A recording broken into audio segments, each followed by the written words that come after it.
Today we're going to go ahead and be mounting a Kurt gooseneck receiver on the back of my truck, and it's the X style, like this one here. And so the only thing is it needs some little minor adjustments. So as you can see here on the truck, there it is.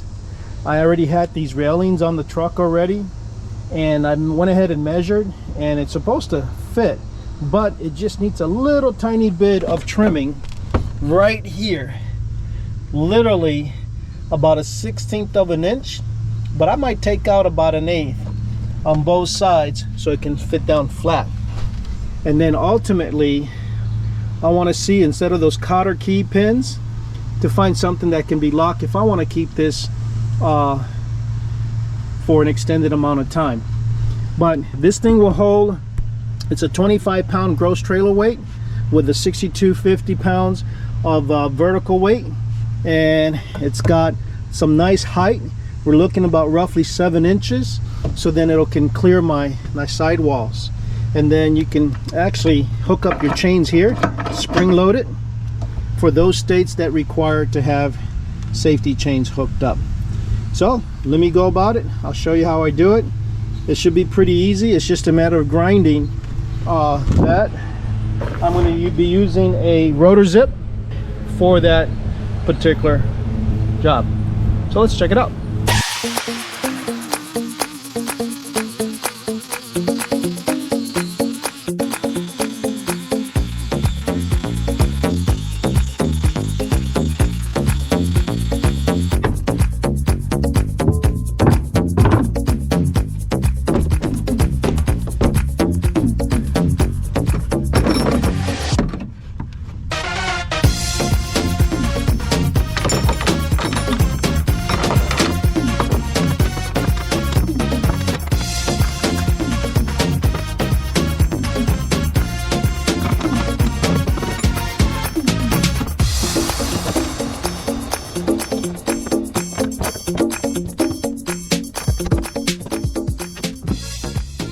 So I went ahead and took it off.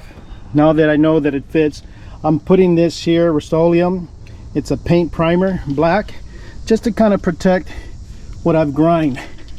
So just a little bit here.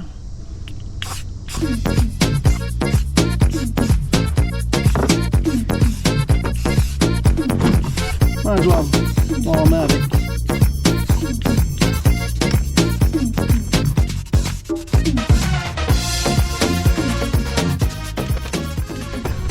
So that'll give it a little protection. Now we're gonna go ahead and put it back.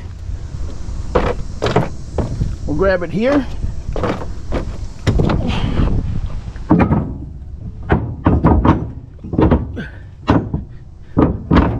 There you go.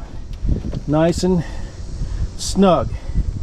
Now I'm gonna put the pins, and then we're gonna go ahead and handle the gooseneck on the trailer in order to swap it out. So there's the gooseneck, the fifth wheel.